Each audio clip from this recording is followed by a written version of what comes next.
नमस्कार, मी राजेंद्र शहापूरकर आणि आपण पाहतात बुलंद निर्भीड आवाज जनतेचा. मित्र हो, पेपर फुटणे ही काही आता आश्चर्यकारक किंवा नाविन्यपूर्ण अशी घटना राहिलेली नाही. राज्य किंवा केंद्रीय बोर्डाच्या जे 10वी 12वीचे पेपर असो, शिक्षक भरतीचे असोत की नीटचे, पेपर फुटणार म्हणजे फुटणारच. जणू काही पेपर हा फुटण्यासाठीच काढले जातात असा काहीसा प्रकार आहे. या नीटने तर अक्षरशः वीट आणलेला आहे. आता नीट म्हणजे वैद्यक अभ्यासक्रमाची national eligibility cum entrance test ही प्रवेश परीक्षा. ही 3 मेला ही परीक्षा झाली. देशातील 551 व परदेशातील 14 शहरात 5400 केंद्रावर ही परीक्षा घेण्यात आली. तब्बल 22,79,000 विद्यार्थी या परीक्षेला बसले होते. हे आकडेवारी याच्यासाठी देतो की त्याचा म्हणजे या परीक्षेचा आवाका किती मोठा आहे हे लक्षात यावं.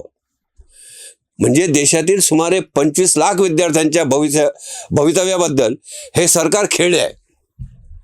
त्यांच्या आशा आकांक्षांना केंद्र सरकारच्या शिक्षण खात्याने सरळ घोडा लावला आहे असेच मी म्हणेन. किती वेळा खेळणार आहात तुम्ही या तरुण पिढीच्या भवितव्याशी. 2017 मध्ये काय तर म्हणे पाटण्यात जयपूरमधून पेपर फुटला. 2021ला काय राजस्थानमध्ये उत्तर प्रदेशमधून फुटला. 2024ला झारखंडमधून बिहारमधून फुटला. तर आता यावेळी सीकर, जयपूर आणि आपल्या नाशिकमधून म्हणजे पेपर फुटीचा हा विस्तार वाढतच चालला आहे. शिक्षणासारख्या अत्यंत महत्त्वाच्या खात्याच्या मंत्र्याला लाज वाटली पाहिजे.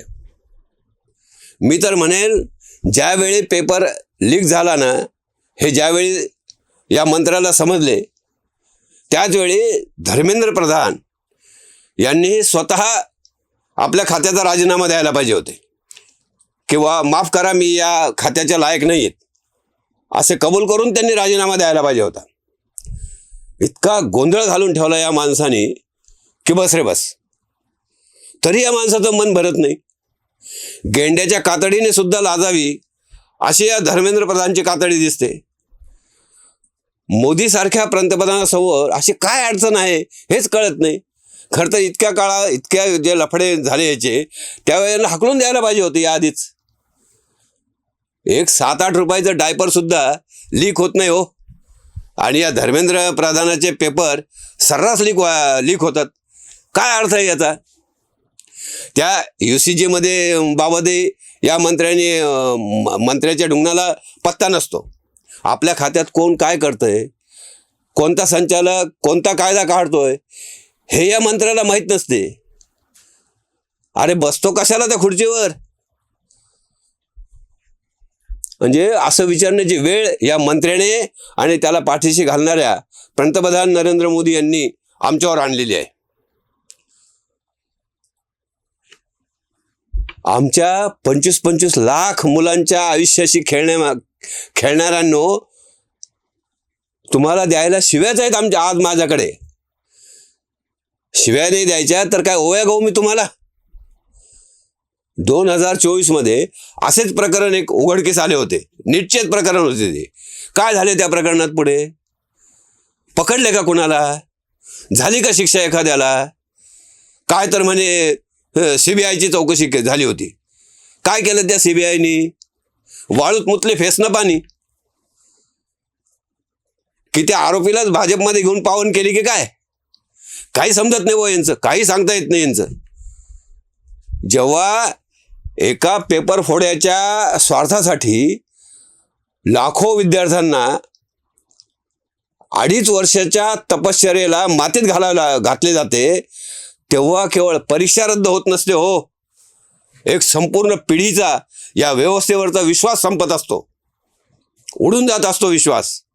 हा विश्वास टिकून ठेवायचा असेल तर या पापाचे प्रायश्चित्त म्हणून, पेपर फुटीच्या पापाचे प्रायश्चित्त म्हणून मंत्री धर्मेंद्र प्रधान यांनी ताबडतोब राजीनामा दिला पाहिजे आणि ते देणार नसतील तर त्यांच्या पार्श्वभागावर प्रहार करून पंतप्रधान नरेंद्र मोदी यांनी मंत्रिमंडळातून हाकलून लावले पाहिजे असे आमचे ठाम मत आहे.